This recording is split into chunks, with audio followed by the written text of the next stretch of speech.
বার্মিংহামের আসটেন জালালাবাদ সুন্নি মসজিদে এলাকার সকল মুমিন মুর্তেগানদের জন্য ইসালে সাওয়াব মাহফিল অনুষ্ঠিত হয়েছে।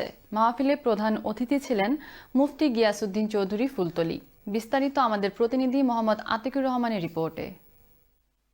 রাসূল সাল্লাল্লাহু আলাইহি ওয়াসাল্লামের জীবনের পূর্ণাঙ্গ অনুসরণের মাধ্যমে ইহকাল ও পরকালে মুক্তি পাওয়া সম্ভব। জীবনের প্রতিটি ক্ষেত্রে আল্লাহ ও তার রাসূলের প্রদর্শিত পথ ও মত বাস্তবায়ন করতে হবে। এছাড়া এদেশে বেড়ে ওঠা নবপ্রজন্মকে ইসলামের সঠিক শিক্ষা দিতে হবে। বার্মিংহামের আস্টন জালালাবাদ সুন্নি মসজিদে ইসালে সোয়াব মাহফিলে প্রধান অতিথির বক্তব্যে একথা বলেছেন উপমহাদেশের প্রখ্যাত আলেমে দ্বীন আল্লামা আব্দুল লতিফ চৌধুরী ফুলতলীর পুত্র মুফতি গিয়াসউদ্দিন চৌধুরী ফুলতলী। মসজিদের প্রেসিডেন্ট আলহাজ নজরুল ইসলামের সভাপতিত্বে ও ইমাম মুফতি আব্দুল শহীদের পরিচালনায় শুরুতে কুরআন থেকে তেলাওয়াত করেন হাফিজ হারুনুর রশিদ।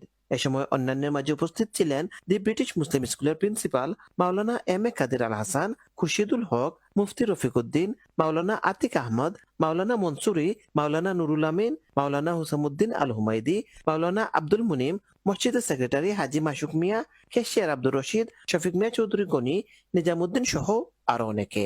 পরে মাহফিলে উপস্থিত ধর্মপ্রাণ মুসলমানদের নিয়ে বিশ্ব মুসলিমের সুখ ও সমৃদ্ধির জন্য মোনাজাত করা হয়। অসংখ্য ধর্মপ্রাণ মুসলমান ভাইয়েরা এখানে অংশগ্রহণ করেছেন এবং আমরা দেখেছি আলহামদুলিল্লাহ স্বতঃস্ফূর্ত একটি মাহফিল।